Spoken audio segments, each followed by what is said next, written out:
Doctor Bhimrao Ambedkar Baba Saheb का संघर्ष किसी राजा महाराजा की तरह तलवारों या हथियारों की लड़ाई नहीं था। उनका संघर्ष कलम, कानून और ज्ञान का संघर्ष था।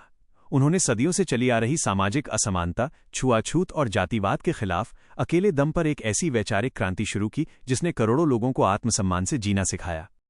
आइए जानते हैं कि बाबा साहेब ने किन मोर्चों पर और कैसे ये ऐतिहासिक लड़ाई लड़ी। 1. अपमान को बनाया अपनी ताकत। बचपन का संघर्ष।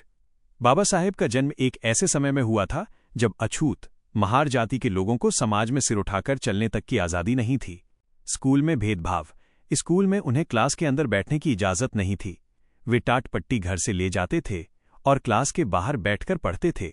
पानी पीने की पाबंदी। वे स्कूल के घड़े से पानी नहीं छू सकते थे। जब स्कूल का चपरासी आता था तो वो ऊपर से उनके हाथों पर पानी डालता था। जिस दिन चपरासी नहीं आता उस दिन उन्हें प्यासा रहना पड़ता था। बाबा साहेब ने बाद में इस पर एक लेख लिखा था, नो चपरासी नो वाटर। इस भयंकर अपमान के बावजूद उन्होंने हार नहीं मानी। उन्होंने माना कि शिक्षा वो शेरनी का दूध है, जो इसे पिएगा वो दहाड़ेगा। वे आगे चलकर कोलंबिया यूनिवर्सिटी, अमेरिका और लंदन स्कूल ऑफ इकोनॉमिक्स से डॉक्टर ऑफ साइंस जैसी दुर्लभ डिग्रियां हासिल करने वाले अपने समय के सबसे पढ़े लिखे भारतीय बने। 2. सामाजिक आंदोलन और सत्याग्रह, जमीनी लड़ाई। जब बाबा साहेब विदेश से पढ़कर लौटे तो उन्होंने देखा कि बड़ी डिग्रियां होने के बाद भी समाज में उनका जाति के कारण अपमान होता था। उन्होंने समझ लिया कि जब तक समाज में बदलाव नहीं आएगा तब तक अधिकार नहीं मिलेंगे। उन्होंने इसके लिए कई आंदोलन किए। महाड़ सत्याग्रह 1927। उस समय अछूतों को सार्वजनिक तालाबों से पानी पीने का अधिकार नहीं था।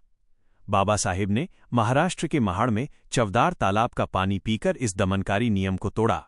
उन्होंने कहा कि हम पानी पीने इसलिए नहीं आए कि हमें प्यास लगी है, बल्कि हम ये साबित करने आए हैं कि हम भी इंसान हैं। कालाराम मंदिर आंदोलन 1930। नासिक के कालाराम मंदिर में दलितों के प्रवेश पर रोक थी। बाबा साहेब ने इसके खिलाफ एक शांतिपूर्ण और लंबा आंदोलन चलाया जिसने हिंदू समाज की रूढ़िवादिता को झकझोर कर रख दिया। 3. गोलमेज सम्मेलन और राजनैतिक अधिकार, कानूनी लड़ाई। 1930 से 1932 के दौरान लंदन में गोलमेज सम्मेलन, राउंड टेबल कॉन्फ्रेंसेस हुए। बाबा साहेब ने वहां अछूतों और पिछड़ों के प्रतिनिधि के रूप में भाग लिया। उन्होंने अंग्रेजों के सामने तर्क दिया कि भारत की आज़ादी सिर्फ अंग्रेजों से आज़ादी नहीं होनी चाहिए, बल्कि देश के भीतर दबे कुचले लोगों को भी सवर्णों के सामाजिक दमन से आज़ादी मिलनी चाहिए। उन्होंने शोषितों के लिए समान अधिकार और राजनैतिक प्रतिनिधित्व, आरक्षण की नींव की मांग की, जिसके कारण बाद में ऐतिहासिक पूना पैक्ट हुआ। 4. संविधान का निर्माण, सबसे बड़ा हथियार। बाबा साहेब के संघर्ष की सबसे बड़ी जीत तब हुई जब उन्हें भारत के संविधान की प्रारूप समिति, ड्राफ्टिंग कमेटी का अध्यक्ष बनाया गया। जिस व्यक्ति को कभी स्कूल की क्लास में बैठने नहीं दिया गया, उसी व्यक्ति ने आज़ाद भारत का भाग्य लिखा।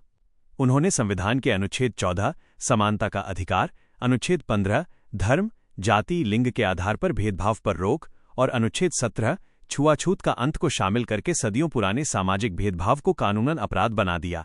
उन्होंने महिलाओं के अधिकारों के लिए हिंदू कोड बिल तैयार किया ताकि महिलाओं को संपत्ति में अधिकार और तलाक जैसे कानूनी हक मिल सके। 5. धम्म परिवर्तन, वैचारिक क्रांति। अपने जीवन के आखिरी दिनों में बाबा साहेब ने महसूस किया कि हिंदू धर्म के भीतर रहकर जातिवाद का पूरी तरह खात्मा करना असंभव है। उन्होंने एक प्रसिद्ध घोषणा की थी, मैं हिंदू के रूप में पैदा जरूर हुआ था, लेकिन हिंदू के रूप में मरूंगा नहीं। 14 अक्टूबर 1956 को नागपुर में उन्होंने अपने लाखों समर्थकों के साथ बौद्ध धर्म अपना लिया। उन्होंने बौद्ध धर्म इसलिए चुना क्योंकि ये समानता, करुणा और तर्क पर आधारित था, जिसमें कोई ऊंच नीच नहीं थी। निष्कर्ष, बाबा साहेब डॉक्टर B.R. अंबेडकर का संघर्ष हमें सिखाता है कि परिस्थितियां चाहे कितनी भी विपरीत हों, अगर आपके पास ज्ञान, धैर्य और सही इरादा है तो आप दुनिया की सबसे बड़ी रूढ़िवादी व्यवस्था को भी बदल सकते हैं। उनका नारा आज भी प्रासंगिक है, संगठित रहो, शिक्षित बनो और संघर्ष करो।